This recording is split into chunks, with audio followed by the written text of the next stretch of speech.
Hast du eine Breze? Nein, ich habe keine Brezen. Isst du Brezen? Nein, ich esse keine Brezen. Hast du die Schlüssel? Nein, ich habe sie nicht.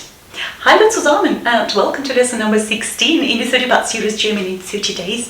Please do me a favor, ignore what you have just heard, not grammatically but factually, because I do have a Breze. Ich habe eine Breze, special one. It's called Fünfer Wiesen Breze. It's a gigantic one, so 5 people officially could eat it, right? And of course, you can probably tell by my dirndl that Oktoberfest 2023 has begun. Officially, it's day 2 of the festivities. I might make a separate video devoted to this or to the world's biggest beer festival. Let me know in the comments down below. And for the time being, let's stick with today's topic, which is a distinction between Kein, KEINE, KEIN and NICHT. I will also provide you with some additional words for negation in German. And at the very last, we will learn some coordinating conjunctions that will make your essays flow, smoothly, and which will bring your German to the next level. So let's get started. Beim Arzt. Heute ist der 2. Mai. Yuki hat schlecht geschlafen. Frau Gluck. Guten Morgen, Yuki. Geht es Ihnen nicht gut? Sie sehen so blass aus. Ich weiß nicht, was mit mir los ist. Mir ist übel und ich habe kaum geschlafen. Ich glaube, ich bin krank. Jetzt trinken Sie erst einmal einen schwarzen Tee. Vielleicht geht es Ihnen dann besser. Nein, danke, ich möchte nichts trinken. Sie sollten zum Arzt gehen. Ich sehe gleich mal nach, wann mein Hausarzt Sprechstunde hat. Frau Glück sucht im Telefonbuch die Nummer von Dr. Köhler, ihrem Hausarzt, und findet auch die Sprechzeiten. Frau Glück, Montag bis Freitag von 9 bis 12 Uhr und von 14 bis 18 Uhr außer Mittwochnachmittag. Ohne vorherige Anmeldung, alle Kassen. Was bedeutet alle Kassen? Das heißt, er behandelt nicht nur Privatpatienten, sondern auch Kassenpatienten. Bei welcher Krankenkasse sind Sie denn versichert? Bei der AOK. Dann haben Sie ein Versicherungskärtchen. Das müssen Sie mitnehmen und der Sprechstundenhilfe geben. Wollen Sie gleich zum Arzt gehen? Ja, ich glaube, ich nehme ein Taxi. Yuki ist bei Dr. Köhler. Was fehlt Ihnen denn? Mir ist so übel. Sie sehen nicht gut aus. Seit wann ist Ihnen denn übel? Seit heute Morgen. Haben Sie Fieber? Nein, ich glaube nicht. Was haben Sie gestern gegessen und getrunken? Ich habe 2 Stück Käse-Sahnetorte gegessen und Kaffee getrunken. Anschließend Käse und Brot gegessen und dann noch 2 Gläser Weißwein getrunken. Ich habe gestern nämlich meinen Geburtstag gefeiert. Dr. Köhler, herzlichen Glückwunsch nachträglich. Ihrem japanischen Magen ist das deutsche Essen aber nicht bekommen. Kaffee und Weißwein übersäuern den Magen. Und dann noch Käse-Sahnetorte. Das ist kein Wunder, dass Ihr Magen rebelliert. Was soll ich jetzt machen? Heute jedenfalls nichts mehr essen. Trinken Sie Kamillentee und nehmen Sie von diesen Tropfen 3-mal täglich 20. Ich verschreibe sie Ihnen. Hier, Ihr Rezept. Und legen Sie sich heute am besten ins Bett. Morgen wird es Ihnen wieder besser gehen. Ja, das mache ich. Gute Besserung. The question is, when do we use kein, keine, kein, and when do we use nicht? Before I reveal the answer, I would like to draw your attention to the intro to today's video, in which I asked a couple of questions. One being, hast du eine Breze? And the answer was, nein, ich habe keine Breze. Eine? Keine? Just keep that in mind for me for a minute. Now, I've got 3 example sentences that will help us to get to the bottom of this phenomenon and to try to sort of deduce the rules from those examples. Okay, so, Frage Nummer 1. Haben Sie das Fieberthermometer? Nein, ich habe es nicht. Notice the definite article das and the statement being negated with the negative particle nicht. Das nicht. Frage Nummer 2. Haben Sie ein Versicherungskärtchen? Nein, ich habe kein Versicherungskärtchen. Haben Sie ein Versicherungskärtchen? Nein, ich habe kein Versicherungskärtchen. Ein be negated by kein. Und Example Nummer 3. Haben Sie Fieber? Nein, ich habe kein Fieber. Haben Sie Fieber? Ich habe kein Fieber. Right. Have you noticed anything? Because it looks like we've got some patterns in place yet again. So, let's begin with Kein, right? Hast du eine Breze? Nein, ich habe keine Breze. That's right. The nouns that are preceded by an indefinite article, those nouns are negated by means of the negative article kein, eine Breze, keine Breze, ein Versicherungskärtchen, kein Versicherungskärtchen. Alright? Then the second example, hast du Fieber? Nein, ich habe kein Fieber. Nouns that are preceded by no article or the so-called zero article are negated by means of the negative article kein again. Hast du Fieber? Nein, ich habe kein Fieber. Isst du Brezen? Nein, ich esse keine Brezen, right? So, let's now turn our attention to the negative particle nicht. Haben Sie das Fieberthermometer? Nein, ich habe es nicht. Hast du die Schlüssel? Nein, ich habe sie nicht. What's the rule? What do you think? So, the nouns that are preceded by a definite article, bin, der, die or das, are negated by means of the negative particle nicht. That's right. Hast du die Schlüssel? Nein, ich habe sie nicht. Hast du das Fieberthermometer? Nein, ich habe es nicht. That's all to it. Let's pause and practice a bit. I've got a nice little exercise for you to internalize the distinction between kein and nicht. So, complete the sentences with nicht or kein. Wo ist die Wärmflasche? Die, definite article. Ich finde sie nicht. Nummer 2. Haben Sie einen Termin? Nein, ich habe keinen Termin. Eine Breze, keine Breze. Ein Versicherungskärtchen, kein Versicherungskärtchen. Einen Termin, keinen Termin. Nummer 3. Haben Sie Husten? Nein, ich habe keinen Husten. Does it remind you of the third example sentence in the section below? Of course. Haben Sie Fieber? Nein, ich habe kein Fieber. Right? Because das Fieber, kein Fieber. Der Husten, keinen Husten. Because we are still on the territory of the accusative case. Okay, Nummer 4. Ich habe die Apotheke, die, definite article, okay, nicht gleich gefunden. Okay, ich habe die Apotheke nicht gleich gefunden. Und Nummer 5. Frau Glück hat keine Zahnschmerzen. That's right. Frau Glück hat keine Zahnschmerzen, right? Because it's preceded by no article. If you're wondering what is the distinction between nicht and nichts, I've got some information for you. Because in the text, Yuki says, nein, danke, ich möchte nichts trinken, right? Notice there is an S at the end of nicht. Nichts, right? Nichts, as opposed to nicht. Nichts, nicht. Right, let's break it down a bit. If I were to say, Yuki hat den schwarzen Tee getrunken. Okay, full stop. Nice sentence, right? Now, if I wanted to negate this statement, I would have to use the negative particle nicht. Okay? Because nicht negates or makes a statement negative, negates the whole statement. So, in the end, I would have Yuki hat den schwarzen Tee nicht getrunken.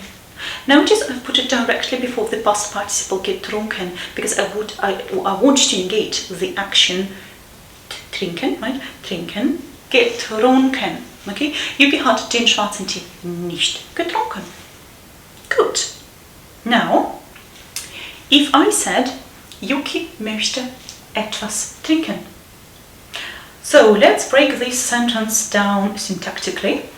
Yuki being the subject, then möchte being the verb, together with trinken, auxiliary and main verb, and then we've got etwas. What syntactic function does it have? Well, it's placed directly after möchte. Then it must be a direct object, right? Along the same lines as ich möchte einen Kaffee bitte, right? So it's replaceable by any other word, so to speak, right? So, for example, sie möchte etwas trinken, sie möchte einen Kaffee trinken, sie möchte schwarzen Tee trinken. Or sie möchte nichts trinken. So nichts is our direct object, right? Or it's used in the accusative case in German, auf Deutsch, right? Sie möchte nichts, etwas, einen Kaffee, schwarzen Tee trinken, right? The same function. It's sometimes referred to as the accusative complement, right? But we are familiar with the term direct object, okay? So I'd like to stick with this terminology for the time being, okay? Ich möchte etwas trinken, ich möchte nichts trinken, ich möchte einen Kaffee trinken, etc., etc. In all honesty, you don't think the German only offers kein, keine, kein, nicht or nichts to negate things? Because I've got some more words to negate things, matters, anything in German, right? So let us begin with the first nice pair, which is nie or niemals. Okay, so they are pretty much interchangeable, so synonyms, right? So for example, ruft nie an is equivalent to saying ruft niemals an, right? So he never phones, or he never ever phones, okay? So ruft nie an, ruft niemals an. The next word for negation is niemand, no one, nobody, okay? Niemand ist im Haus, no one is at home. Notice the function, syntactically speaking, that niemand is having here, right? It's the subject, niemand, the subject ist the verb and then additional formation, right? So we've got niemand being, in this case, the subject, and then we've had nichts being the direct object. Nice, something to remember, okay? The next lovely pair for negation is nirgends / nirgendwo. So, I've got an example for you. Ich kann das Buch nirgends finden. Is equivalent to saying ich kann das Buch nirgendwo finden. I can't find the book anywhere, okay? Ich kann das Buch nirgends finden, ich kann das Buch nirgendwo finden. Pick and choose. And the last little nice phrase is nie and nimmer. Ich will sie nie und nimmer sehen. Ich will sie nie und nimmer sehen. I never ever want to see you again. So somebody's been really mean to someone, okay? Because it's quite a strong phrase, nie and nimmer. Okay, but who knows? You might need it in future. So let's consolidate the new material a bit. A nice exercise. So we've got some negative words on the left, being nie, niemand, nirgendwo, keiner, nichts, and on the right their positive equivalents. But I mean, we've got to find those positive equivalents. Okay, jemand, irgendwo, etwas, einmal, einer. Okay, let's begin with nie. Matches with die, einmal, right? So nie, einmal. Zwei, niemand. A, jemand. 3, nirgendwo. B, irgendwo. 4, keiner. E, einer. 5, nichts. C, etwas. Okay?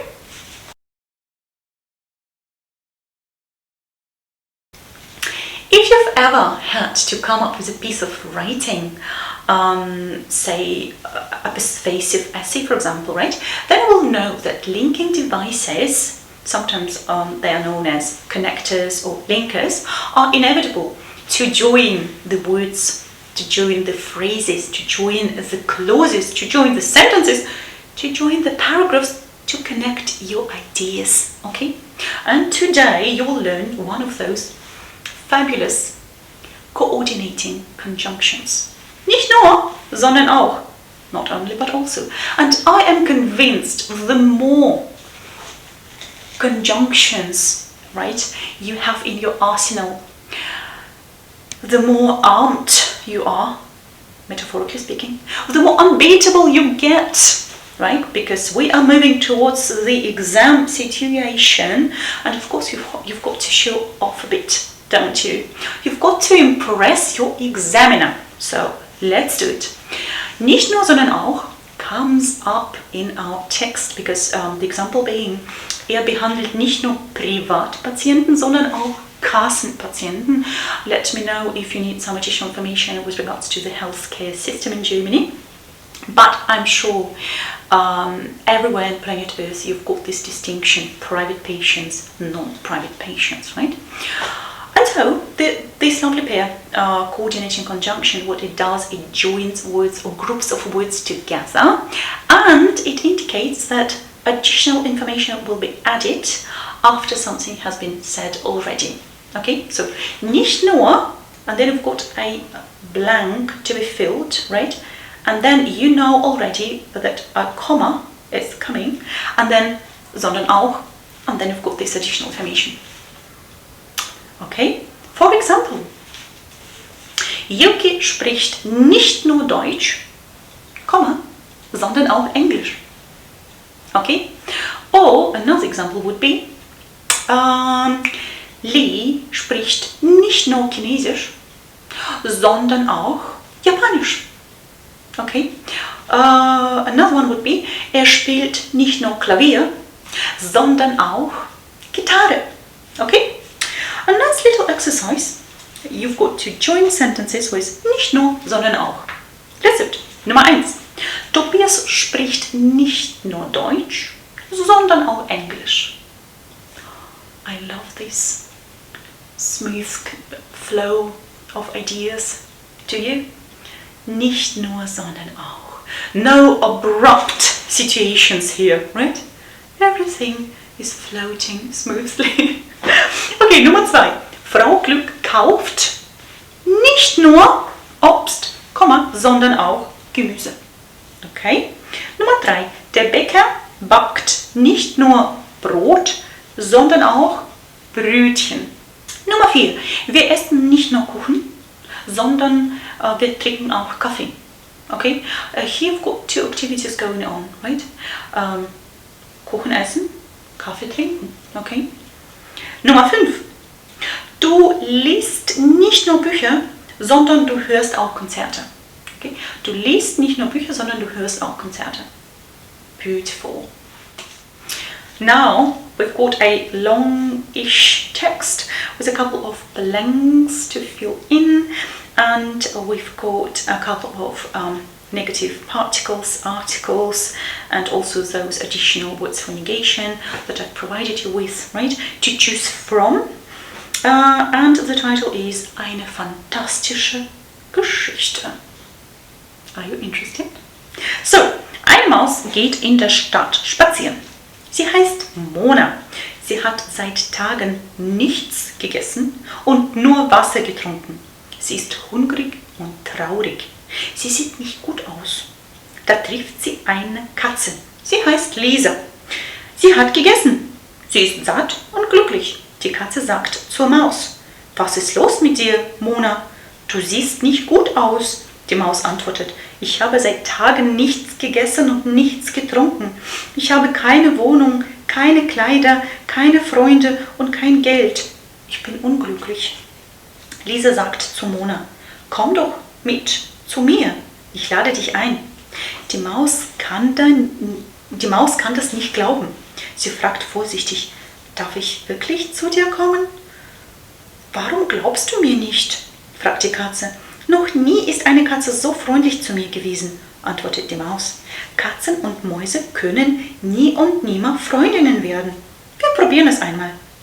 Wir probieren es einfach, antwortet die Katze. Dann hat sie die Maus mit nach Hause genommen. Sie hat ihr zu essen und zu trinken gegeben. Sie hat ihre Freundinnen kennengelernt und sie hat bei ihr gewohnt. Nach einigen Wochen sagt die Maus zur Katze: Du hast mir nicht nur zu essen und zu trinken gegeben, sondern mir auch Kleider und eine Wohnung gegeben. Was kann ich für dich tun? Ich möchte dir etwas schenken. Schenk mir einfach dein Herz, antwortete die Katze.